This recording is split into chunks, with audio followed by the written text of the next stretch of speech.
Hello, welcome to my very first video of Pretty Happy Habits. I'm so happy you're here with me today, where we're going to discuss a very important topic, which is how to let go of thoughts that don't serve you. My name is Atena. I'm a certified leadership coach. I've worked in coaching and consulting for several years now.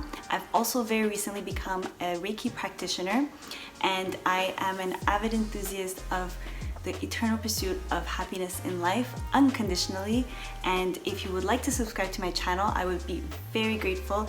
Every Sunday I would love to share with you my best tips, tricks, and advice and knowledge that I've gathered over the years and that I continue to knowledge in these industries. So when it comes to thoughts that don't serve us, this is such a big topic. I'm not going to address limiting beliefs today, but what I'm going to address is those thoughts that you find racing through your mind, so keep you up late at night, even worse when you wake up in the middle of the night out of anxiety or stress, and just the thoughts keep rambling on. I mean, we've all been there. Some of us manage them, some of us don't. And if you're someone who is watching this, I'm assuming either you're a very good friend of mine or you want to have some tools. So if you're tired of having these thoughts really rain on your parade and they're getting in your way, I am going to share 4 pieces of advice that I have learned from research, from years of coaching and consulting that really work and will effectively give you the power to let go of these thoughts and have a better control of your mind and all the thoughts that come in and out. Now, the first piece of advice that I have is that you really need to get a gratitude journal. And why this is important is because while you may feel grateful here and there, when you have a lot of thoughts that don't serve you, is because you're thinking from a mindset that is very negative or more negative than you would like it to be. So the best thing to do is to take some time every single day to write down 3 to 5 things that you're grateful for and 1 happy memory. And it could be in some little journal like this. And the first time that I ever did this, my journal was actually this small. It fit into my pocket. I would write it on the subway on my way to work. I would write it while I'm having my coffee in the morning. It could be at any time. I even sometimes would forget to do it for a couple of days, and then I'd go back, I'd backtrack and think, okay, what was I really grateful for about that day? What was a really good moment that I had in that day? And over time, I promise you that what this does is that it disciplines your mind to get it to think about the present, what's happening now that you are grateful for. And how this benefits you is that a lot of times the thoughts that don't serve you is thoughts that are either coming from the past or they're in the future. You may be thinking of something that someone's gonna say that you're not gonna like, or you may be thinking about what's gonna happen on this day when you owe this money that you don't have.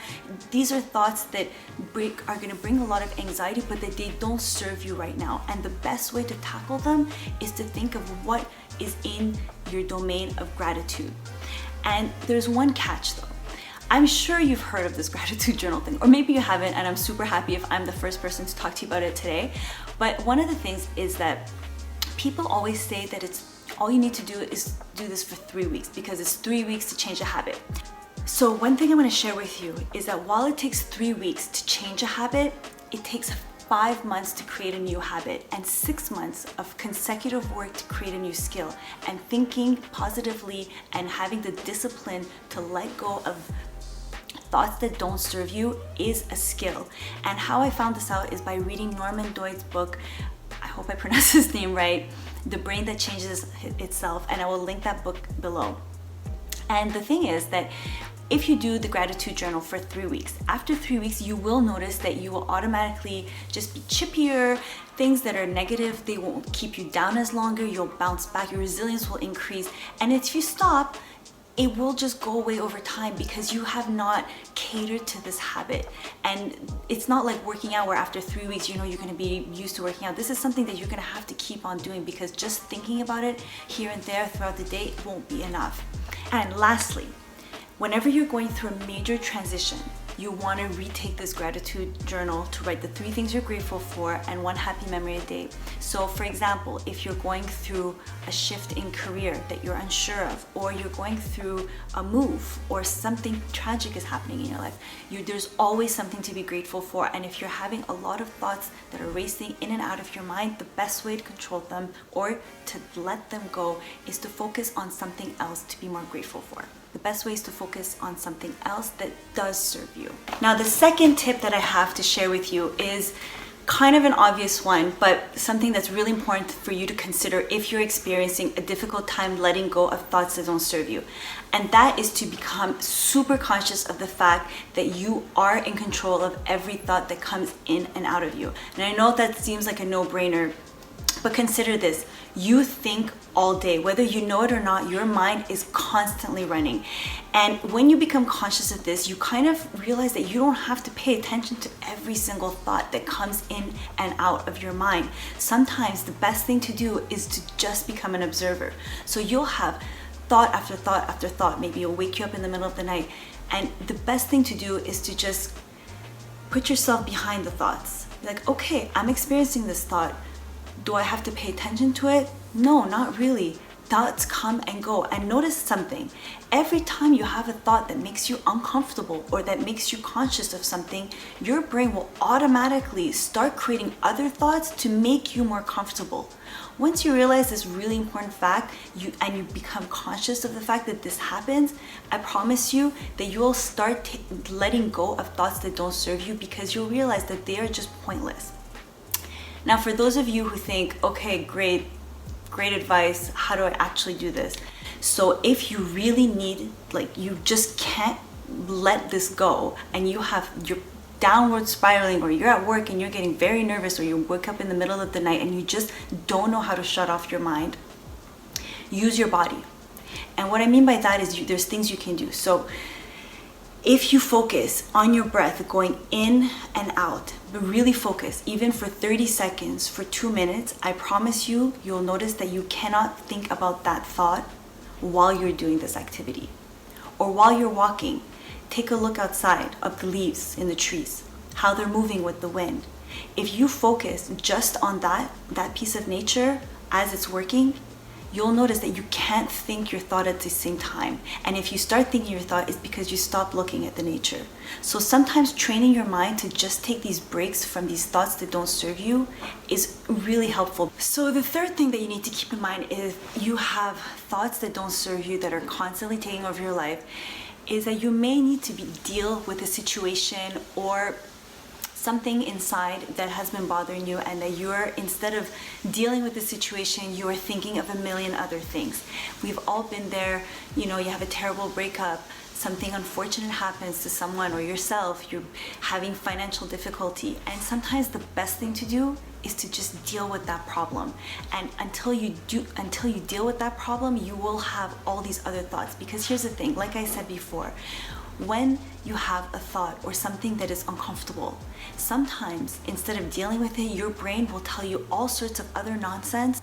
So if you are going through something hard and you're not sure how to deal with it, I would love for you to reach out. Write that comment below, and I would love to help you, guide you in the right direction. Seek out help from a therapist, seek out help from a financial advisor. The point is, either find a way to help yourself or seek help from others, because sometimes dealing with the bigger issues will be a lot easier than you constantly having all these thoughts that are coming in that don't serve you, that are trying to make you feel better, but really they don't at the end of the day. Worrying about something and thinking that you're being productive is completely futile. And like I said, if you're really not sure which direction to go, please feel free to reach out to me. I would love to be there for you. So now we reach to the fourth and final piece of information that I think will really benefit you if you're experiencing a lot of thoughts that don't serve you. That is to constantly put yourself in a position where you are encouraged to think in a more positive and productive way.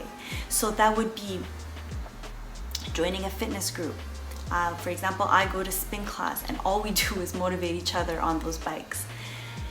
Listen to audiobooks or podcasts that are motivational based, or they're tackling whatever you're going through, like they're going through financial issues, relationship issues.